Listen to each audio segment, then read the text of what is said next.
হবিগঞ্জের ছাত্র দলের পোলাপান মারার পরে আপনি গালি দেন তারেক রহমানের। সব জায়গায় দেখলাম স্লোগান সব তারেক রহমানের বিরুদ্ধে। তারেক রহমান আপনারা কি করছে? আপনি তারেক রহমানের খেপায় কি করতে চান? আপনি বিশাল পাওয়ারফুল হয়ে গিয়েছেন, পুলিশে প্যাদানি দিলে দাঁড়াইতে পারবেন আপনারা? এটা আমরা জানি না। ডিবি ধরে নিয়ে যাওয়ার পরে কি বলছিলেন আপনারা মনে নেই আমাদের এই আন্দোলন রাজনৈতিক আন্দোলন, আমরা শুধু কোটা নিয়ে আর কেউ নাই, আন্দোলন স্থগিত করে ফেলেছিলেন, মনে নেই আমাদের? এরপরে আন্দোলন আবার ফের চালু হয়েছে কাদের ইশারায়, কি কারণে, সেগুলো তো আমরা জানি। মানুষের দনপন বুঝাই দিতে পারেন, আমাদের তো বুঝাই লাভ না। আমরা জানি না কেমনে তারপরে শুরু হয়েছে। আপনারা বিরাট চারের ভালো হয়ে গেছেন না? এখন পেদানি দুইটা দিলে তারপরে বুঝতে পারবেন। ছাত্রদল না ভাই, ছাত্রদল পেটাইতে হবে কেন আপনাদেরকে? মনে করেন ওই যে আগে বলছিলাম যে টোকাই মুকাই আপনাদের জন্য যথেষ্ট, সামনে ভবিষ্যৎ আরো খারাপ আছে। কিচ্ছু করেন নাই আপনারা এই দেশের জন্য, কিচ্ছু করেন নাই। 5 তারিখের পর থেকে, সে পেছনের ইতিহাস আর বলতে চাই না, কিন্তু 5 তারিখের পর থেকে আপনারা আওয়ামী লীগের লোকজনকে আপনাদের ওই রাজুতে এক দিয়া তারপরে বিচারক কতগুলোরে আপনারা সরাই দিলেন।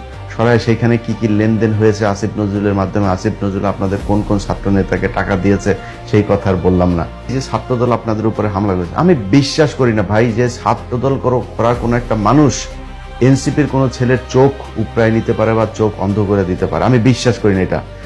এদের সাথে এখন মুড়ি মুরকির মতো এই আওয়ামী লীগের লোকজন সব দলে মিশে গিয়েছে, এমনকি এনসিপিতে। আপনারা দেখেন নাই, হাদির পাশে এসে যারা দাঁড়ায় ছিল সেই তারাই তো হাদিকে মারলো, সেই আওয়ামী লীগের লোকজনই তো মারলো। আপনার পাশে আপনি আওয়ামী লীগকে নিয়েছেন। আওয়ামী লীগকে কোনো রাজনৈতিক দল?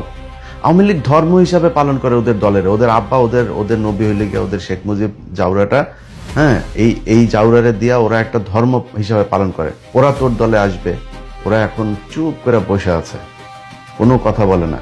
কিন্তু সুযোগ পাইলে তোদের দলে থেকে ওই দলের পেটাবে, ওই দলের থেকে এই দলের পেটাবে, এবং ওরা হবে প্রচন্ড আক্রমণাত্মক এবং ক্রুয়েল। এদের এই হিংস্র স্বভাব যেটা আগে ছিল সেটা এখনো আছে, সেটা এখন অন্য মানে পরিবেশে অন্যভাবে উপস্থাপন করবে। তোর আব্বা সুদারু ইউনুস, তোর আব্বারে দিয়া করাইতে পারিস নাই, তোর আব্বারে দিয়া করাইছে, তোর আব্বাও আকাম করে গেছে, তোর আব্বাও জারামি করে টাকা পয়সা কামাইছে, তোরাও কামাইছিস। তোরা এই দেশের জন্য কোনো কাজ 5 তারিখের পর থেকে করিস নাই। সেটার ফল আজকে বাংলাদেশে এই যেটা হচ্ছে সেটা হবে, মানে ভবিষ্যতে আরো হইতে থাকবে। বিএনপি এই যে ভারতের ব্যাপারে যে সিদ্ধান্তগুলো নিয়েছে, চীন, তুরস্ক, পাকিস্তান, এদের সাথে যে সম্পর্কগুলো, আমেরিকার সাথে যে সম্পর্কগুলো তারা বিল্ড আপ করছে, মানে পররাষ্ট্র নীতিটা যেভাবে চলছে, আমার ভাই এটা দরকার। আপনারা ক্ষমতায় আসলে যে কি করবেন, চুরি কাকে কাকে বলে, কি কত প্রকার, ওইটা আমরা দেখছি ভাই। ওই ধরনের আমাদের বুঝায় লাভ নেই। আপনারা কত সৎ ওইটা আমরা বুঝে পেয়েছি গত 2 বছরে। কালকে দেখলাম ছাত্র দলের কোনো এক জায়গায় পোলাপান এনসিপির এদের এই বিক্ষোভ সমাবেশে যায় পানি বিতরণ করছে। ভাই এটাই তো বাংলাদেশ। আমি তো বললাম যে যারা অতি উৎসাহী হয়ে দেখবেন পেটাবে, পুলিশ বলেন, বিএনপির ভেতরে বলেন, এগুলো সব আওয়ামী লীগ থেকে এখানে অনুপ্রবেশ করেছে।